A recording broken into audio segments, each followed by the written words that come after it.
All right, guys, we got a 2009 G35 Infiniti. We're gonna replace the front brake pads. Very simple job. Let me fix my light right here. So, if you want to pull this caliper, if you want to grab this and just turn it, the whole thing will come. It'd be easier for you to access. But 14 millimeter bolt right here, right in the bottom. Let's see if we can take a look right down here. That's what we're gonna remove, and that's the only thing that I'm gonna remove. And we're gonna lift this caliper up. So 14 millimeter gear wrench, compress tool. This is all you need. A 1C clamp. It's all up to you. You're gonna need greasing and a rag and some parts cleaner so we can clean the surface. I am gonna be reusing the hardware here because this is original stuff. I do not like to change the original stuff. So let's see how this job goes, and pay attention to all the details I give you, especially with these retainers right here. And I'll bring my camera a little bit closer so you guys can see. See this little retainer?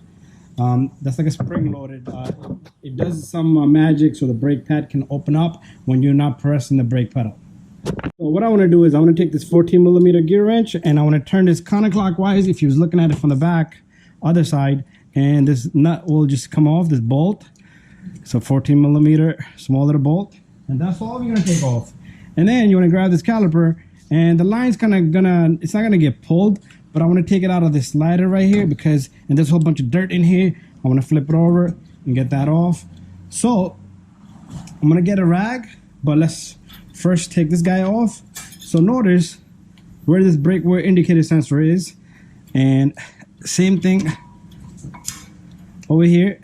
So on both inside and outside, this goes into this, and that's how it gets opened up. So I'm gonna do the same thing. So what we're gonna do is we're gonna get a wire brush. Just take a wire brush gently if you're reusing the same hardware, and just clean up as much as you can. And this little guy right here. So all you want to do is after that, spray on the inside and on this boot right here, and flip this over. And what we're gonna do is I'm gonna get a rag and we're gonna clean both of the slider pins. Okay, before we do the slider pins, what I want to do is I want to use my good old brake pad. We're gonna bring the camera up high over here so we can see it together.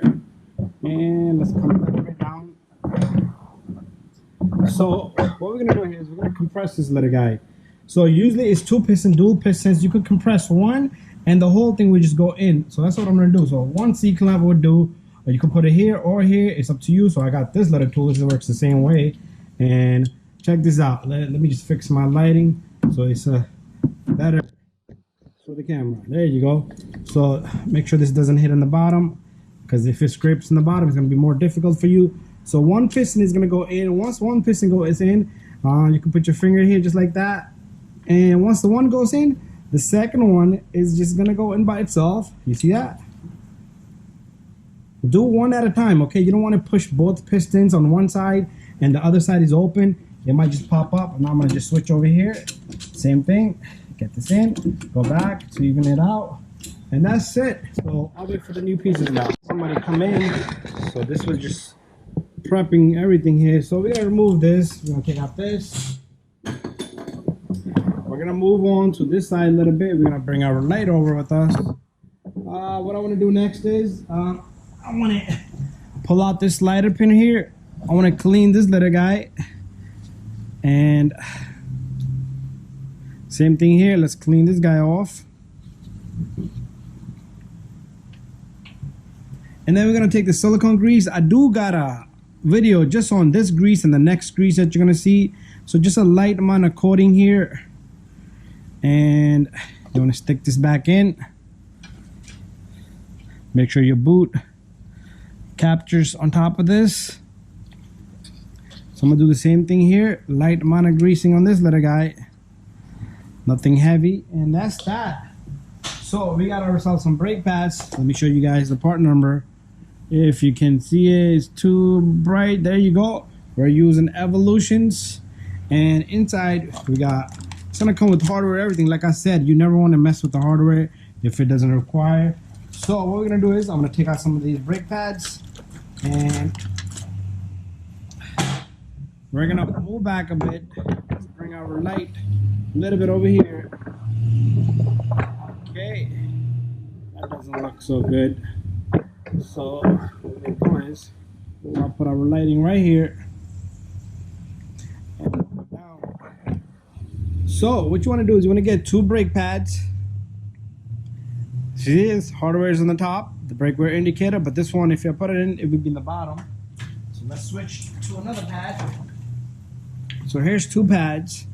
So what I like to do here is I like to use this greasing right here. I got a video on both of these. I only have a video on where to grease and what kind of grease. So I like to put a little bit of greasing here and there. And if your brake pad doesn't go in very smooth, that means you need to file here and so what I want to do here is I'm going to put the inside pad in first. So what I'm about to do on the inside brake pad, you're going to see and do the same thing on the outside brake pad. So your brake pad should be very free like that. So what I did here was I put this pad in first, and then you want to get this little notch in here and make sure nothing is bothering. So there you go, and this notch has to be there, and it's what it does is it pushes this brake pad back a bit. So that's it, bada bing bada boom. What I want to do is I want to put a little bit of greasing on this pistons right in the front, and same thing here. And then I'm gonna take this caliper, make sure your brake line is nice and straight. A lot of time I've seen brake pad done and this line is kind of twisted. So that's it. That's how easy this job is. You're gonna take your 14mm, catch the threads, and you're gonna lock this baby up really nice. And sometimes this inside will spin, so just put a tool, vice grip, or some type of wrench. And this is kind of free playing on me. And bada bing bada boom, this is all done. Make sure both of your brake pads are in and make sure they're proper way, because I've seen people put the pads the wrong way. And that's it. Everything is nice and good. Thank you for watching my video, guys. Don't forget to subscribe, share, and like. See you guys on the next video. Bye bye. Once the job is complete, make sure everything is nice and tight. Bring the car down and pump the brake pedal several times. Pedal will be soft and then it will get hard. You don't want to start the car before that, because you will get into accident. You will lose brake. There will be no brake, so do that. Once everything is complete, the car is back on the floor, pump the brake pedal. Make sure everything is locked out first.